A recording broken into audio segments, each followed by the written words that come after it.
말씀은 사도행전 13장 1절에서 3절 말씀입니다. 신약성경 사도행전 13장 1절에서 3절 말씀입니다. 제가 가지고 있는 성경 208페이지 사도행전 13장 1절에서 3절 말씀입니다.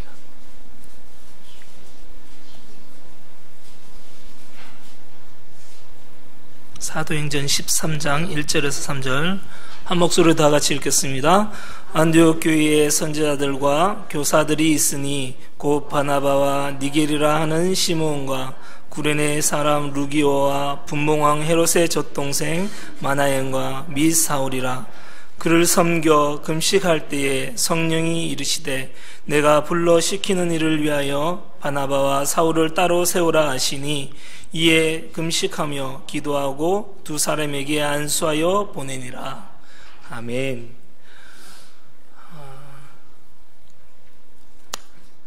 오늘 날씨가 너무 많이 추워졌습니다. 그죠? 감기 유의하시고 또 말씀 가운데 또한 우리의 영적인 부분들도 또한 건강해지기를 간절히 소망합니다. 오늘 세상을 바꿔볼 마음이 있습니까? 라는 제목으로 같이 좀 은혜를 나누고자 합니다. 우주인 가운데 제임스 어윈이라는 사람이 있습니다. 제가 태어나기 전에 1971년 7월에 아폴로 15호를 타고 달에 착륙했습니다. 문벅이라는 월면차를 타고 달에서 타는 차를 타고 시속 11km를 속도로 달 표면을 9.6km나 주행하는 기적 같은 일을 연출하게 되어집니다.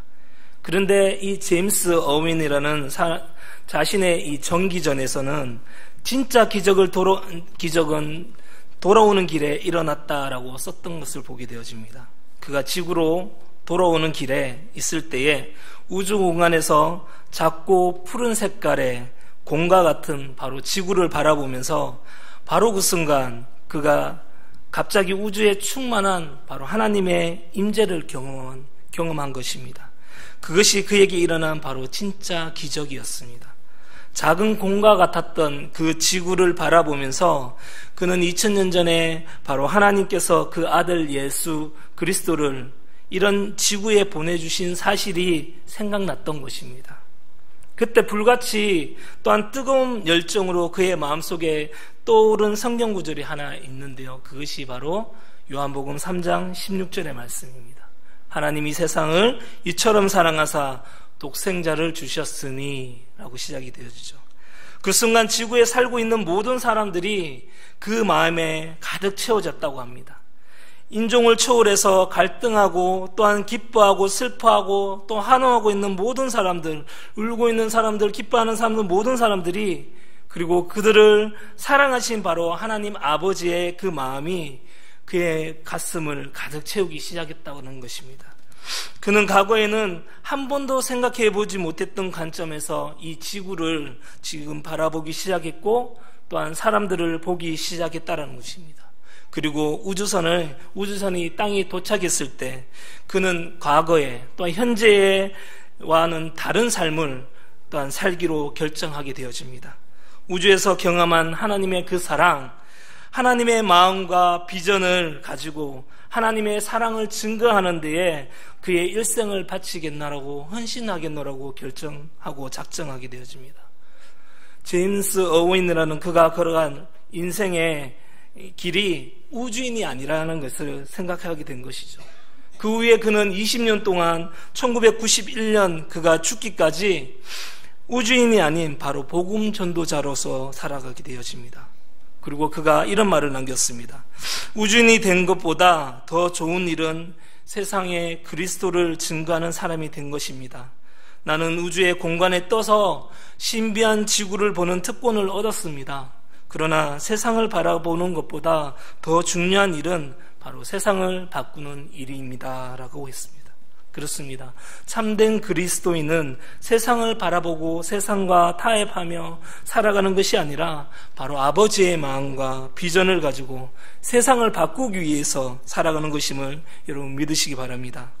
경상북도 포항에 한동대학교라는 곳이 있습니다. 여러분 아십니까 혹시? 이 학교의 표어가 무엇인지 아십니까? 이 학교의 표어가 Why not change the world라는 거예요. 왜 세상을 바꾸지 않니? 뭐 이런 뜻이겠죠, 그죠? 예, 지금의 지구촌교회 담임 목사님은 아니고 지금은 원로 목사님이셨던 여러분 이동훈 목사님 아실 것입니다. 그분의 이야기를 잠깐 하고자 합니다. 이 목사님이 서울에서 목회 전도사 생활을 하시다가 이민 목회를 하셨어요. 이민을 가셨어요. 미국으로. 두 아들을 데리고 이민을 가게 되고 초등학교 1학년 때부터 이 아들과 같이 가족들과 같이 미국에서 키워왔는데 잘 자라기는 했지만은 인생에 특별한 어떤 소명도 비전도 없어 보이는 것 같다라는 생각이 들었다고 합니다. 특별히 둘째가 더 그랬던 것 같다라는 생각이 들었다고 해요. 둘째는 그 당시에 대학에 들어가서 법을 공부하고 또한 싶어 했기 때문에 열심히 자기 나름대로 열심히 생활하려고 했던 그런 친구였습니다. 그런데 갑자기 목사님이 마음에 이 한농대학교가 마음에 그리워졌다는 것입니다. 그래서 그 둘째 아들에게 이 학교에 입학하도록 권면하고 싶다는 생각이 들어서 열심히 이 아들을 설득했다고 합니다. 네가 한번 한동대학교에 가서 한번 공부하기를 원한다고. 내가 미국 로스쿨에서도 공부하는 것도 좋겠지만은 한국에 와서 공부하면서 내 삶의 뿌리였던 그 한국을 이해하고 또한 아시아를 이해하고 어쩌면 이 세상을 또 다른 안목으로 이해할지 모를 것 같다라는 생각이 들어서 이 아들에게 계속해서 권면을 했다고 합니다. 그리고 그 아들을 한동대학교 로스쿨에 보냈다고 합니다. 그리고 이제 졸업을 하게 되어졌는데요. 이동훈 목사님이 한동대학교 로스쿨 그 졸업식에 설교를 하게 되었답니다. 설교를 끝내고 아들을 안아주니까 이 아들이 첫 마디가 이랬다는 것입니다. 아빠, 저를 이 학교에 보내주셔서 너무너무 감사합니다. 정말 아시아가 보이고 한국이 보이고 세상이 보인다라는 것입니다. 그래서 그는 국제 변호사가 되었고요. 3년간 로펌으로 일했습니다. 그런데 어느 날 갑자기 이 목사님에게 전화가 한 통, 이 아들에게 전화가 한 통 걸려왔습니다. 그러면서 기도 제목을 나눌 게 있는데요. 그러면서 자기가 법조인으로서 좋은 길을 걷고 또 많은 것을 배우고 월급도 많이 받고 하지만은 도전하는 게 없다라는 것이에요. 그게 자꾸만 자기 마음에 자꾸만 맺히더랍니다. 그래서 저 새로운 모험을 좀 시작하고 싶다고. 그냥 돈을 많이 버는 것이 아니라 정말 가치 있게 살아가고 싶고 또 이 변호사라는 이 직업을 통해서 새로운 도전을 하고 싶은데 괜찮겠냐고 물어오는 것이었습니다. 그래서 이 목사님이 이렇게 대답했다고 합니다. Why not change the world? 그래, 한번 네가 세상을 한번 바꿔봐. 그리고 나는 너를 축복하겠노라고 그렇게 이야기했다고 합니다. 제가 이 말씀을 준비하면서 오늘 수요 예배 때 좀 젊은이들이 좀 많이 와서 좀 도전을 좀 많이 받았으면 좋겠다라는 생각을 많이 했는데 다음에는 그렇게 될 줄 믿습니다. 오늘 사도행전 13장에는 세상을 바꾼 어느 공동체의 이야기가 지금 기록되어 있습니다.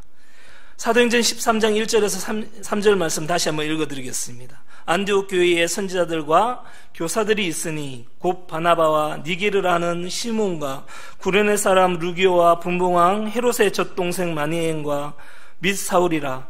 주를 섬겨 금식할 때에 성령이 이르시되 내가 불러 시키는 일을 위하여 바나바와 또한 사울을 따로 세우라 하시니 이에 금식하며 기도하고 두 사람에게 안수하여 보내니라. 안디옥 교회는 초대교회에서 큰 교회는 아니었습니다. 가장 큰 교회였던 바로 예루살렘 교회가 개척한 교회가 바로 이 안디옥 교회였습니다. 규모가 얼마가 되지는 않았지만 알 수는 없지만 분명한 사실은 후발주자였다라는 것이죠. 그러나 이 안디옥 교회는 세상을 바꾸는 일에 쓰임을 받고 있는 것을 보게 되어집니다. 이 교회는 어느 날 자기들이 살고 있는 그 세상을 복음화하기 위해 선교사 두 사람을 파송합니다. 바로 바나바와 사울입니다. 한 성경학자는 이 바나바와 바울, 다시 말해서 안디옥 교회가 남긴 영향에 대해서 이런 글을 남겼습니다. 1세기의 세상은 바로 이들로 말미암아 질적인 변화를 가져왔다라고 말하고 있습니다. 그들은 자기들이 살고 있는 세상과 또한 세대 속에 복음이 주는 충격과 영향을 남겼던 것입니다. 그것이 과연 그들의 인간적인 결단과 또한 헌신만으로 가능했을까요? 아닐 것입니다. 살아계신 바로 주님이 그들과 함께 계셨기 때문입니다. 주님이 그들을 쓰셨기 때문입니다. 살아계시고 전능하신 주님이 바로 그들과 함께 하시고 그들을 쓰셨다면 오늘날 우리를 통해서도 바로 그런 일이 일어날 수 있지 않겠습니까?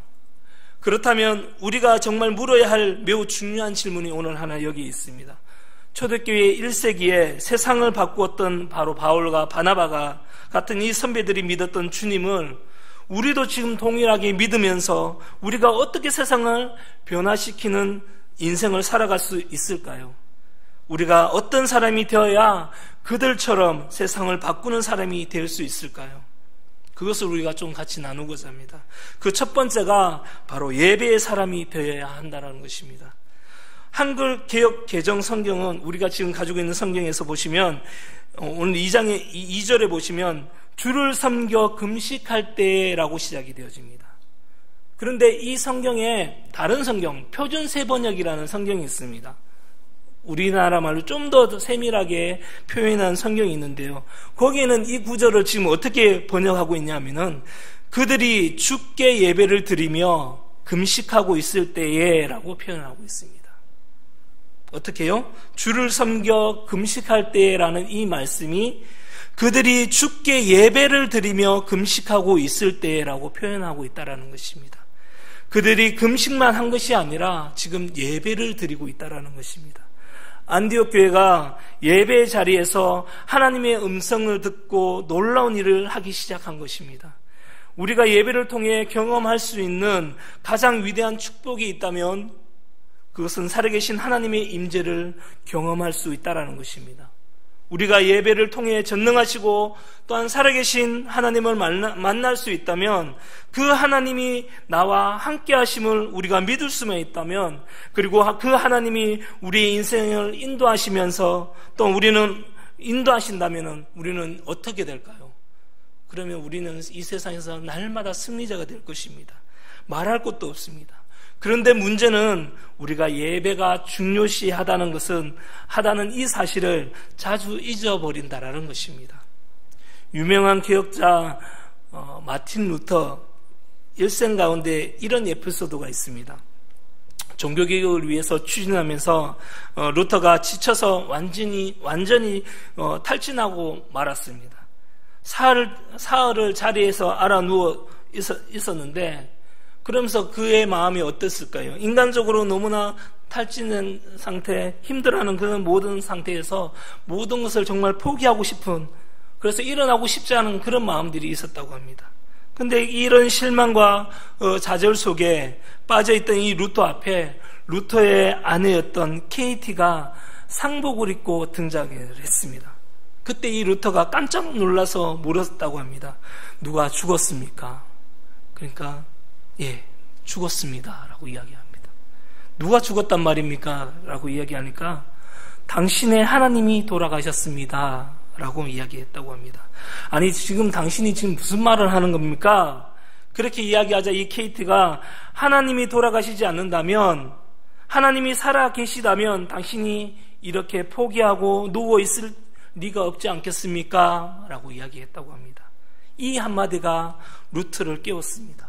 그는 벌떡 일어나서 아내와 함께 예배의 자리에 나가서 강력한 성령의 은혜를 체험했다고 합니다. 그리고 종교개혁이라는 거룩한 소명 앞에 자기의 인생을 드리기로 다시 한번 작정하게 되어집니다.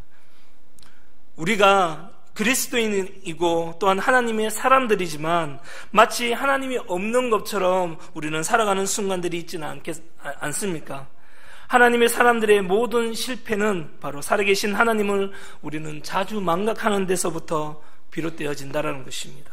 나 혼자 인생을 살고 있다고 생각할 때가 있다라는 것입니다. 그것은 사실상 무신론자와 같이 다를 바가 없다라는 것입니다. 무신론에도 여러 가지 종류가 있는데 그 가운데 하나가 바로 실천적 무신론이라는 것이 있습니다. 실천적 무신론자는 교회는 열심히 나오고 교회에서 여러 가지 봉사를 하는 사람일 수도 있습니다. 그런데 중요한 시험을 치르면서도 전혀 기도하지 않습니다. 때로는 부정행위도 저지릅니다. 내 인생의 중요한 직업을 결정하면서 마치 하나님이 안 계시는 것처럼 한 번도 기도하지 않고 결정하게 되어집니다. 마치 하나님이 안 계시는 것처럼 사는 것을 말하는 것입니다. 그렇다면 하나님이 계시나 마나이죠. 정말로 살아계신 하나님이 나와 함께 계신다는 사실을 늘 묵상할 수 있다면 우리의 인생은 변할 수 있다고 말할 수 있겠습니다. 두 번째는 기도의 사람이 되어야 한다는 것입니다. 사도행전 13장 2절의 말씀 다시 한번 우리 읽어보겠습니다. 시작. 주를 섬겨 금식할 때에 성령이 이르시되 내가 불러 시키는 일을 위하여 바나바와 사울을 따로 세우라 하시니. 안디옥 교회 성도들이 예배하며 금식까지 하고 있었습니다. 금식은 기도의 간절함을 나타내는 것이죠. 얼마나 기도가 간절하면 금식까지 하면서 기도했겠습니까? 여러분도 금식해 보셨죠? 해 보셨습니까? 예. 저는 금식을 그렇게 좋아하지 않습니다. 제가 싫어하는 것이 있는데요. 저는 혈액형이 A형입니다. 그것도 AAA, 트리플 A형입니다. 그래서 A형은 한번 고민에 빠지면 어떻게 되는 줄 아시죠? 예, 아주 심각해집니다. 그래서 이런 것들은 다 이런 것은 아니지만 오랫동안 고민하는 것을 보게 되어집니다. 저도 마찬가지일 때가 너무 많다라는 것이죠. 그런 제 모습이 너무너무 싫을 때가 많습니다. 그런데 그래서 고민하는 걸 정말 싫어합니다. 근데 하나님께서 저를 정말 많이 사랑하셔서 그런지 오늘 이 금식을 할 정도의 그런 고민들을 잘 안 하게 그렇게 저에게 만들어 주시더라고요. 그런데 정말 금식할 때가 한 적이 있었습니다. 제가 한번 작정하고 한번 금식할 적이 있었는데 예수님처럼 한번 40일 동안 금식하면 아마 죽을 것 같고 한 10일만 한번 해보자. 11일만 해서 한번 작정하고 해서 한번 결판을 한번 내보자. 한번 해본 적이 있습니다. 이틀 동안 하니까 그래도 할 수 있겠더라고요. 이 정도 속도면 10일이면 충분히 할 수 있을 것 같아. 근데 3일째 딱 되니까 못하겠더라고요. 막 눈앞에 뭔가가 아른아른거리고 막 그렇더라고요. 근데 어느 날 제 방에 저희 어머니가 그걸 갖다 놓으셨는지 모르겠지만 저희 어머니가 홍시를 하나 이렇게 갖다 놓으셨더라고요. 예, 저희 어머니가 갖다 놓으신 것 같더라고요. 근데 이 홍시를 지금 금식하고 있는데 먹을 수는 없잖아요. 근데 이렇게 이제 한쪽을 치워놨습니다. 근데 자꾸만 제 눈앞에 이 홍시가 자꾸만 보이는 거예요. 이걸 어떡하나? 먹어야 되나 말아야 되나? 먹으려니까 그러면 여기서 금식이 끝나는데 이제 3일째인데 10일 해야 되는데 어떻게 됐을 것 같아요? 예, 저녁에 먹었습니다. 그리고 금식을 끝냈습니다. 그리고 하나님께 감사했습니다.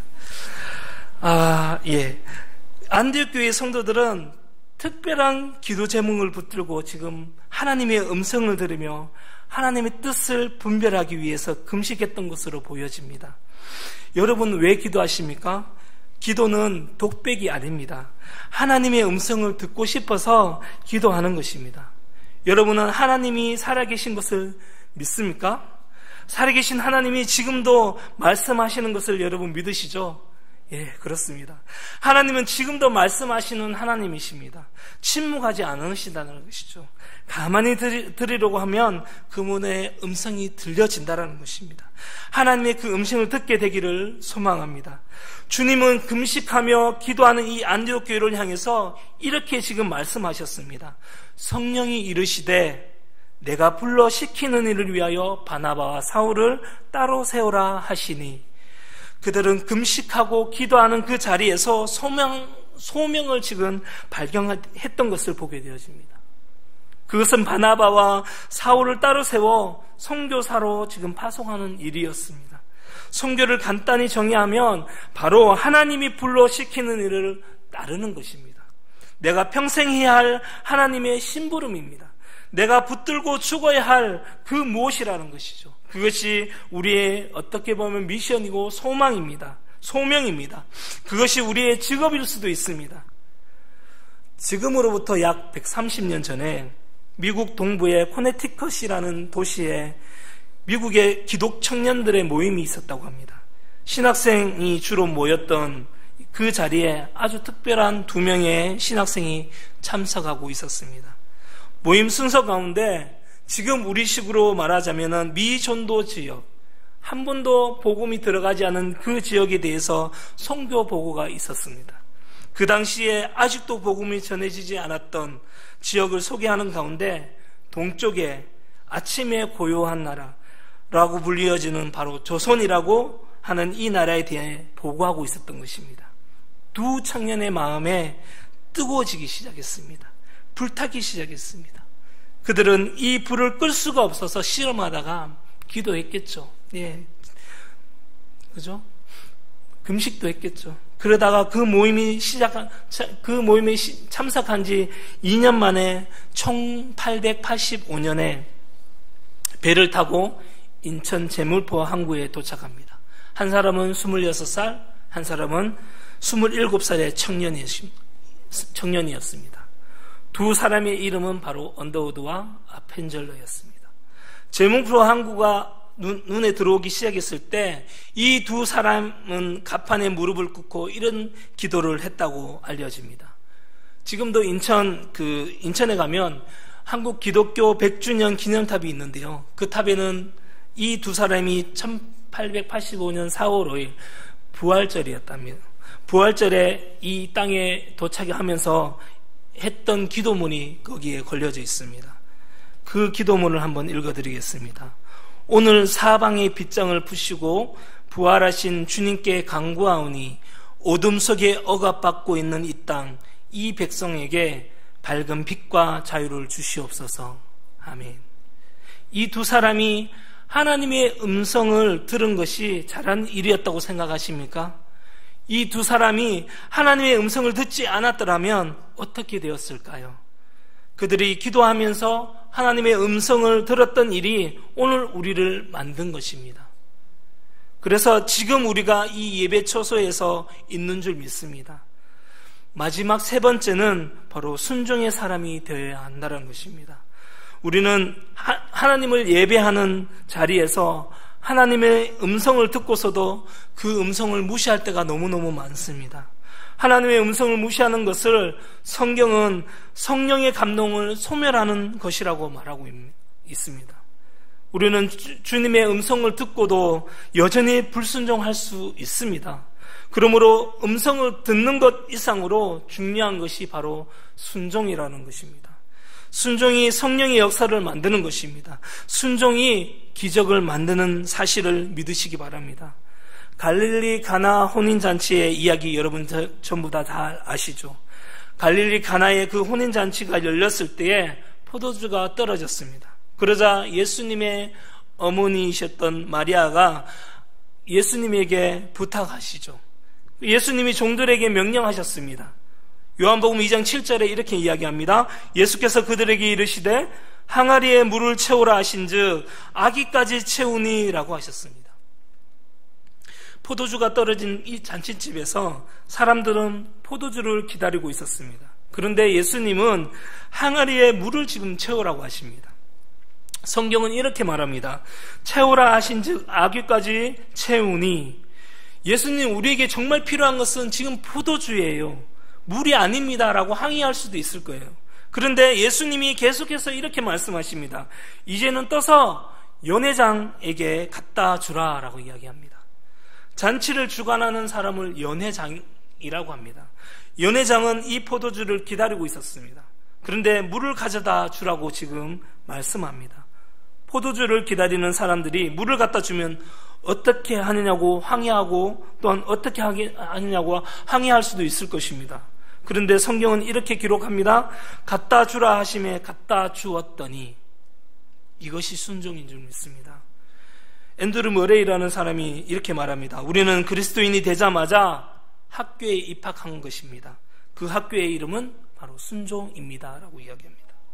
그리스도인이 한평생을 걸고 또한 배워야 할 과목이 바로 순종입니다. 히브리서 기자는 이렇게 말합니다. 그가 아들이면서도 받으신 권한으로 순종함을 배워서라고 히브리서 5장 8절에 그렇게 말하고 있습니다. 예수님이 순종을 지금 배우셨다고 지금 말하고 있는 것입니다.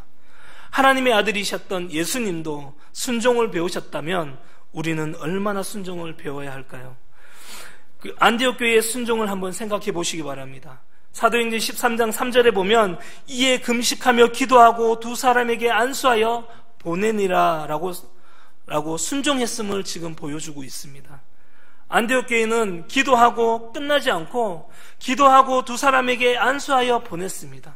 아직 복음을 듣지 못하고 복음을 기다리고 있는 세상을 향해서 안디옥 교회는 그들이 가장 소중히 여기는 지도자들을 지금 보냈던 것을 보게 되어집니다. 가장 원숙한 지도자였던 바나바와 그리고 가장 젊고 가능성 있었던 그런 바울을 한 팀으로 묶어서 파송한 것을 보게 되어집니다. 바로 순종한 것이죠. 안디옥 교회의 순종이 1세기의 세상을 바꾸는 역사를 만든 것입니다. 하나님의 나라가 소아시아와 그 당시에 유럽으로 퍼져가는 위대한 일이 바로 그때부터 시작된 것입니다. 이것이 바로 순종의 바로 결과였다라는 것입니다.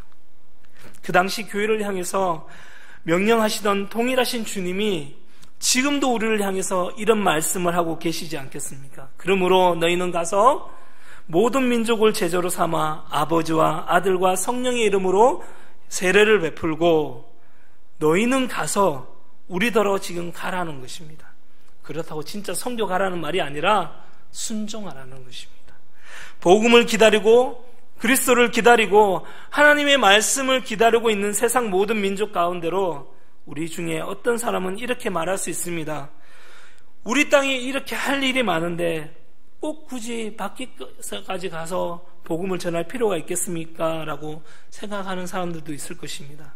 그런데 만일 130년, 한 1세기 전에 영국의 그리스도인들이 영국에도 할 일이 많은데 꼭 그 먼 조선이라는 땅에 가서 복음을 전해야 되냐고 할 이유가 있겠냐고 그렇게 말했더라면 미국과 캐나다와 또한 호주의 많은 그리스도인들이 우리나라에도 할 일이 많은데 꼭 그 작은 동방의 나라 그 나라에 가서 관심을 가져야 할 이유가 어디 있습니까? 라고 말했다면 우리는 지금 어떻게 되었을까요? 그들의 순종이 오늘 우리들에게 축복을 불러왔는 줄 믿습니다. 그것이 오늘 우리가 가슴 벅찬 감동으로 바로 하늘 보좌 앞에 우리의 찬양과 감사와 경배를 올려드릴 수 있게 한 것인 줄 믿으시기 바랍니다. 한국 선교의 기적은 바로 그들의 순종에서부터 비롯된 것입니다. 저는 지금 선교에 대해서 지금 말하고 있는 것이 아닙니다. 내가 누구이고 또한 내가 믿고 있는 하나님이 우리와 어떻게 하시기를 원하시고 또한 아직도 하나님을 알지 못하는 자들과 또한 세상과 더불어 살아갈 때에 우리는 어떻게 살아가기를 원하는가, 그것을 오늘 이 본문을 통해서 말하고 있는 것입니다. 말씀을 좀 정리하겠습니다. 참된 그리스도인은 세상을 바라보고 세상과 타협하며 살아가는 것이 아니라 바로 아버지의 마음과 비전을 가지고 세상을 바꾸기 위해 살아가는 것입니다. 주님께서 오늘 나에게 세상을 바꿔볼 마음이 있니? 라고 물으신다면 여러분 어떻게 대답하시겠습니까? 그러기 위해서는 우선 주님께 우리는 엎드릴 필요가 있습니다. 그리고 기도하기를 바랍니다. 그리고 그 음성을 우리는 들으셔야 합니다. 우리가 참 그리스도인으로 살아가는 기본 원칙이 있습니다.